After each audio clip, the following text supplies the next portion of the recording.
सबका पहले नियम हम बताएंगे, कैसे किसमें क्या जुड़ाव होता है, उसके बाद हम आगे आपको बताएंगे। ठीक, चलिए अब स्वर संधि को हम देखते हैं। इसे हम मिटा देते हैं, संधि को भी हम मिटा देते हैं। अब शुरू से हम देखते हैं स्वर संधि।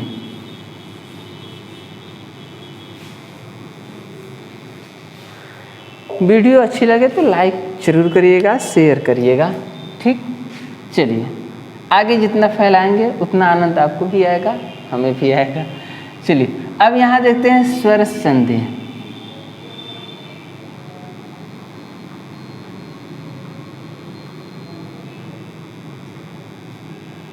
स्वर संधि, स्वर संधि अब देखिए होता क्या है। स्वर संधि में स्वर से स्वर का मेल होने पर जो विकार उत्पन्न होता है, विकार माने परिवर्तन, जो भी परिवर्तन होता है उसे क्या कहते हैं, स्वर संधि कहते हैं।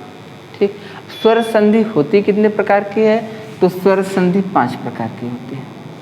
संस्कृत में आप जाएंगे तो 7 प्रकार की हो जाएगी, लेकिन हिंदी में कितने प्रकार की होगी, तो हिंदी में 5 ही प्रकार की होगी। ठीक, कौन कौन सा होगा, पहला देखते हैं दीर्घ स्वर संधि,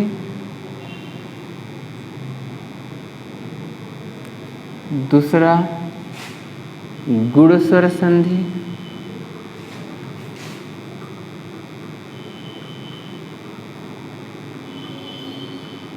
तीसरा वृद्धि स्वर संधि,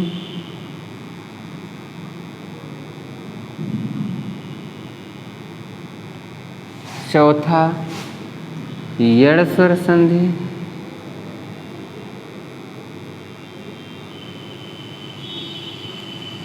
और पांचवा हो जाएगा अयादि स्वर संधि।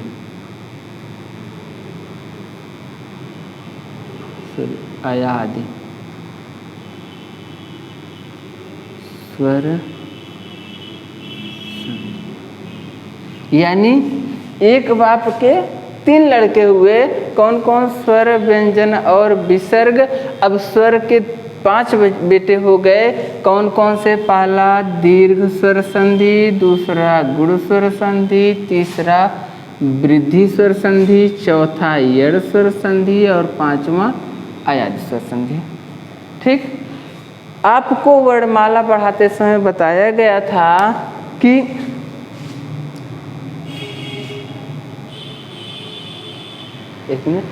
आपको वर्णमाला पढ़ाते समय बताया गया था कि दीर्घ स्वर संधि में क्या हो, कौन से वर्ण होते हैं, दीर्घ वर्ण होते हैं, यानी अकह सवर्ण दीर्घ। आपको दीर्घ वर्ण का मूल दीर्घ वर्ण कौन कौन बताए गए थे, आ, ई और बड़ा उ, यानी बड़ा आ, बड़ी ई, बड़ा उ। इसके बाद री, बड़ी री का प्रयोग हिंदी में नहीं होता, लेकिन जब संधि हम पढ़ेंगे तो यहाँ बड़ी री का प्रयोग होगा। ठीक, कहीं इस संधि में भी कहीं कहीं बड़ी री का प्रयोग नहीं करते हैं, यहाँ जो है छोटी री का ही प्रयोग कर देते हैं। चलिए, गुण स्वर आपको 2 बताए गए थे, ए और ओ, यानी गुण स्वर में, गुण संधि में आपको ए और 2 परिवर्तन वर्ण 2 ही मिलेंगे, ए और ओ। वृद्धि संधि, आप वृद्धि स्वर आपको कौन कौन से बताएंगे, ए और औ बताए गए थे। यानी अगर वीडियो नहीं देखें आप, पीछे जाके वर्णमाला वाली वीडियो जरूर पढ़िएगा, उसमें आपको एक एक चीज़ बताया गया था। वर्णमाला में कहाँ से क्या होता है, कैसे वर्णों का विकास होता है, कैसे वर्ण जुड़ते हैं, कैसे वर्ण हम बोलते हैं, ये सब बताया गया है। अब देखिए वृद्धि स्वर संधि, वृद्धि में बताया गया था वृद्धि वर्ण कितने होते हैं, 2 होते हैं, ऐ और औ, यहाँ पर 2 ही वर्ण मिलेंगे। इसके बाद बताया गया था ई, उ, री के बाद अगर कोई असमान स्वर आता है तो वहाँ क्या होगा, यड़ होगा, ई का या, उ का व, री का र। इसके बाद बताया गया था ए, ऐ, ओ, औ, यानी संयुक्त व्यंजनों के बाद कोई असमान स्वर होगा तो वहाँ ए का ऐ का आय, ओ का औ का आव हो जाएगा। ठीक, चलिए अब यहाँ देखते हैं दीर्घ स्वर संधि। सबसे पहला हमारा दीर्घ स्वर संधि होगा। दीर्घ स्वर संधि कहते किसे हैं, यानी अकह सवर्णे दीर्घ है। अकह सवर्णे दीर्घ कहता है अकह अक प्रत्याहार, अक प्रत्याहार। अब देखिए संस्कृत में जब जाएंगे आपको पाणिनि महोदय का 14 सूत्र मिलेगा। अयुड़ रिलिक योच है वरट लड़, ये 14 सूत्र आपको मिलेंगे और 14 सूत्रों से आपके 42 प्रत्याहार बनते हैं। 42 प्रत्याहारों में एक प्रत्याहार है आपका अक प्रत्याहार। कहता है इस संधि का नियम कहता है अकः सवर्णे दीर्घ, यानी अक प्रत्याहार के बाद अगर सवर्ण, स माने होता है समान, वर्ण माने वर्ण। अक प्रत्याहार के अंतर्गत कौन कौन वर्ण आते हैं? अ, ई, उ, री और री। जब आप पढ़ेंगे वहाँ पर तब, लेकिन री का प्रयोग हमारे हिंदी में नहीं होता है, इसलिए इसकी परिभाषा हम हिंदी में ही देखेंगे। अक प्रत्याहार के बाद अगर सवर्ण आता है, समान वर्ण आता है, यानी अ, ई, उ और री के बाद अगर इसका कोई समान वर्ण आएगा, यानी अ के बाद अगर अ या आ आ जाए, ई के बाद ई अथवा ई आ जाए, उ के बाद उ अथवा बड़ा उ आ जाए, री के बाद अगर री आ जाए, तो उसका क्या आदेश होगा? दीर्घ रूप आदेश हो जाएगा। ठीक, अब चलिए हम एक संधि को पढ़ते हैं। ठीक,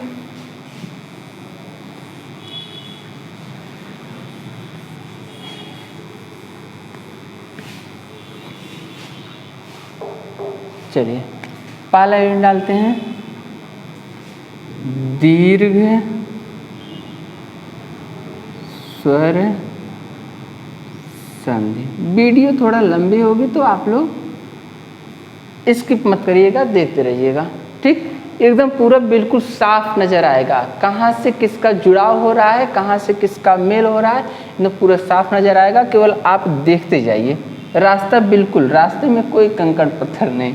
ठीक, आंख मूंद के दौड़ते रहिए। ठीक, चलिए दीर्घ स्वर संधि। दीर्घ माने क्या होता है? बड़ा, यानी छोटा छोटा मिलकर जब बड़ा हो जाए तो वह क्या हो जाएगा? दीर्घ स्वर संधि। ठीक, यानी दीर्घ स्वर संधि। अकः सवर्णे दीर्घ कहते हैं जब अ, ई, उ, री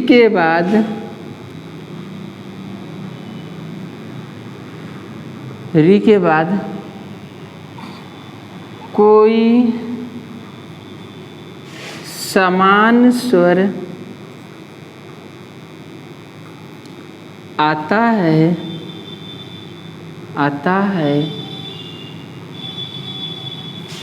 तो दोनों स्वर मिलकर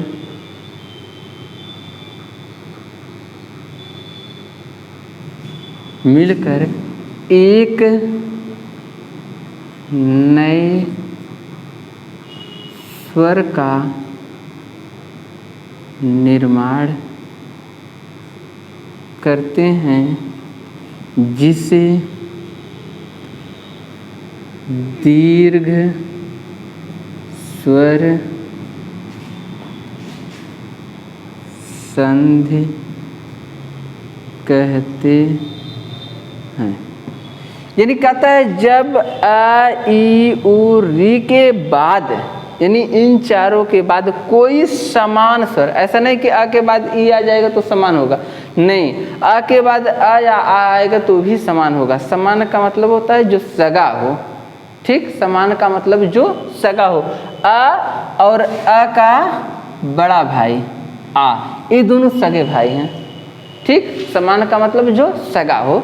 ठीक, ई और ई की बड़ी बहन, ये दोनों सगे हैं। उ और उ, ये दोनों सगे होंगे। री और बड़ी री, ये दोनों सगे होंगे। ठीक, लेकिन री और बड़ी री में कोई भेद नहीं होता है। हिंदी में बड़ी री का प्रयोग न के बराबर होता है। ठीक, कहते हैं कोई समान स्वर आता है तो दोनों स्वर मिलकर एक नए स्वर का निर्माण करते हैं, जिसे दीर्घ स्वर संधि कहते हैं। देखते हैं कैसे निर्माण करते हैं। ठीक, जैसे हम लिख दें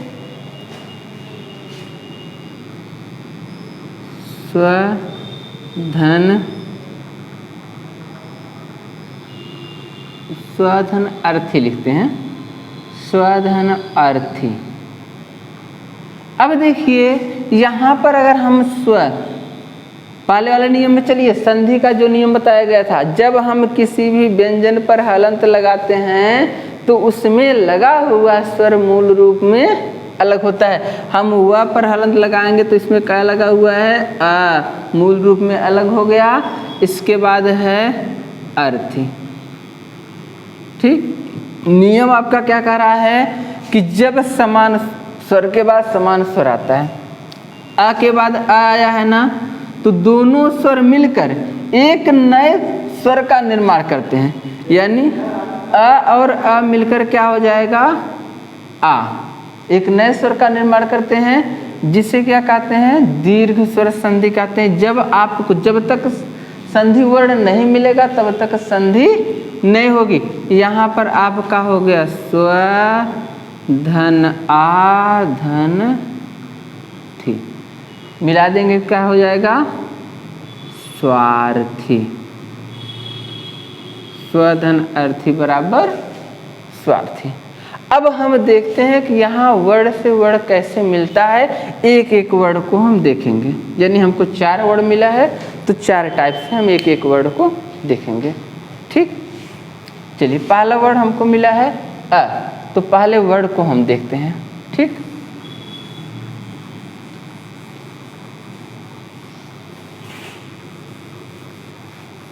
पहला वर्ण हमको मिला है अ, पहले वर्ण को देखते हैं। तो कहता है जब समान वर्ण के बाद कोई समान वर्ण आता है तो उसका दीर्घ आदेश होता है। यानी अगर अ से अ का मेल होगा तो भी आपका संधि वर्ण क्या बनेगा, आ, क्यों, दीर्घ संधि है। फिर कहता है यदि अ का मेल बड़े आ से हो जाएगा तो भी आपका संधि वर्ण क्या मिलेगा, आ ही मिलेगा। यदि बड़ा अ पहले आता है इसके बाद छोटा आ आता है तो भी इसका संधि वर्ण क्या होगा, आ ही होगा। अगर बड़े आ के बाद बड़ा आ आता है तो भी संधि वर्ण क्या होगा, आ ही। यानी प्रत्येक स्थिति में संधि वर्ण क्या होगा आपका, आ, यानी बड़ा आ। जैसे आप देखते हैं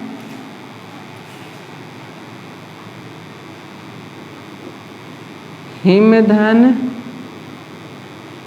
अश्रु, हिमधन अश्रु। अब देखिए जब हम हिम किसी भी, बताया गया था विशेष नियम पर जाइए, बताया गया था जब हम किसी भी व्यंजन पर हलंत लगाते हैं तो इसमें लगा हुआ स्वर मूल रूप में अलग होता है। तो यहाँ पर कौन सा स्वर लगा हुआ है, अ, म में हलंत लगाए तो म से अ अलग हो गया। इसके बाद क्या है, अश्रु। ठीक, अब कहता है यदि अ के बाद अ आएगा तो दीर्घ स्वर बनेगा आ, यानी यह वाला अ और ये वाला अ एक दीर्घ संधि का निर्माण करेंगे, दीर्घ स्वर का निर्माण करेंगे, जिसे क्या कहेंगे, आ। यहाँ पर है हिम धन आ धन, केवल क्या बचेगा, श्रु। ठीक, मिला देंगे तो क्या हो जाएगा, हिमाश्रु। क्यों, क्योंकि स्वर सदैव पीछे से जुड़ता है, व्यंजन सदैव आगे से जुड़ता है। अब देखिए दूसरा हम देखते हैं, कहता है यदि आ के बाद आ आएगा तो भी संधि वर्ण क्या होगा, आ ही होगा। चलिए यहाँ पर अभी हम क्या जोड़े हैं, छोटा आ धन छोटा आ मिलाकर क्या बन गया, बड़ा। अब हमको देखना है छोटे आ के बाद बड़ा आ आता है तो बड़ा आ कैसे बनता है। जैसे आप देखते हैं धन धन आलय। ठीक, हिम माने क्या होता है, बर्फ, अश्रु माने होता है आंसू, यानी बर्फ के आंसू, बर्फ के पिघलने को हिमाश्रु कहते हैं। अब धन धन आलय, धन माने होता है धन, आलय माने घर, यानी बैंक को क्या कहते हैं, धनालय। अब देखिए यहाँ पर हम देखते हैं धन, किसी भी व्यंजन पर जब हलंत लगाते हैं तो इसमें लगा हुआ स्वर क्या होता है, मूल रूप में अलग होता है, आ अलग हो गया तो क्या बचेगा इधर, आलय। ठीक, अब यहाँ पर अ है, यहाँ पर आ है, कहता है यदि अ के बाद आ आएगा तो भी स्वर क्या बनेगा, आ। यानी अ और आ मिलकर क्या हो गए, आ हो गए। यहाँ पर क्या बचेगा आपका धन, धन आ धन लय।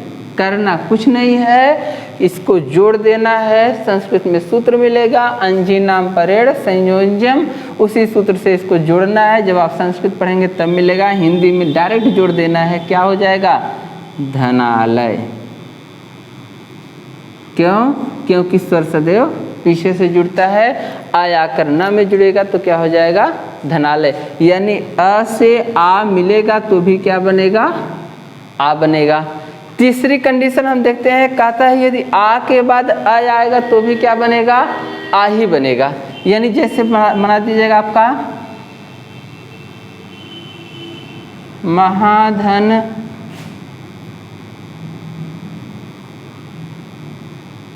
अवसाद, महाधन अवसाद। अब देखिए यहाँ महा ह से अलग करेंगे तो क्या अलग होगा, किसी भी व्यंजन पे हलंत लगाएंगे तो क्या हो जाएगा, लगा हुआ स्वर मूल रूप में अलग हो जाएगा, आ हो गया। ठीक, इसके बाद यहाँ पर क्या है, अवसाद। ठीक, अब कहता है यदि आ के बाद अ आएगा तो भी संधि वर्ण क्या बनेगा, आ बनेगा। यानी ये वाला आ और ये वाला आ मिलकर क्या हो गया, आ हो गया। यहाँ पर है मह धन आ धन वसाद, मिला देंगे तो क्या हो जाएगा, महावसाद। यानी जहाँ अवसादों का ढेर हो। अब इसी प्रकार हम यहाँ पर देखिए आ धन अ बराबर आ हो गया। अब एक वर्ड हमारा बचता है, यदि आ के बाद आ आता है तो क्या होगा, आ हो जाएगा। जैसे हम लिख देते हैं महाधन आलसी, आलसी मत बनिएगा, पढ़ते रहिएगा। ठीक, अब यहाँ पर मह अगर किसी भी व्यंजन में हलंत लगाएंगे तो क्या अलग होगा, उसमें लगा हुआ स्वर मूल रूप में अलग होगा। यहाँ पर है आलसी। ठीक, अब आ और आ मिलकर क्या बन जाएंगे, आ बन जाएंगे। यहाँ पर बचेगा मह धन आ धन लसी। ठीक, जोड़ देंगे तो क्या हो जाएगा, महालसी। यानी महान है जो आलसी, यानी छोटा बड़ा नहीं, बहुत बड़ा आलसी। यहाँ पर आ और आ मिलकर क्या हो गए, आ। यानी यहाँ हमारे वर्णों का चार तरीके से हमको पढ़ना था, चार वर्ण अ ई उ और ऋ। ठीक, यहाँ पर हम अभी कौन सा वर्ण पढ़े हैं, आ वर्ण की ओर पढ़े हैं। यानी अ से अ का मेल होने पर भी क्या वर्ण बनता है, आ बनता है। आ के बाद आ आने पर भी क्या बनता है, आ बनता है। यदि आ के बाद आ आएगा तो भी क्या बनेगा, आ बनेगा। और यदि आ के बाद आ आएगा तो भी क्या बनेगा, आ। यानी प्रत्येक स्थिति में हमें कौन सा वर्ण मिलता है, आ वर्ण मिलता है। चलिए दोस्तों, एक वर्ण हो गया। आगे के वीडियो में हम इन तीनों वर्णों को पढ़ेंगे। तब तक के लिए अपनी वाणी को विराम देंगे। उम्मीद करता हूँ आपको यह वीडियो पसंद आया होगा। अगर पसंद आएगा तो लाइक ज़रूर करिएगा, शेयर करिएगा।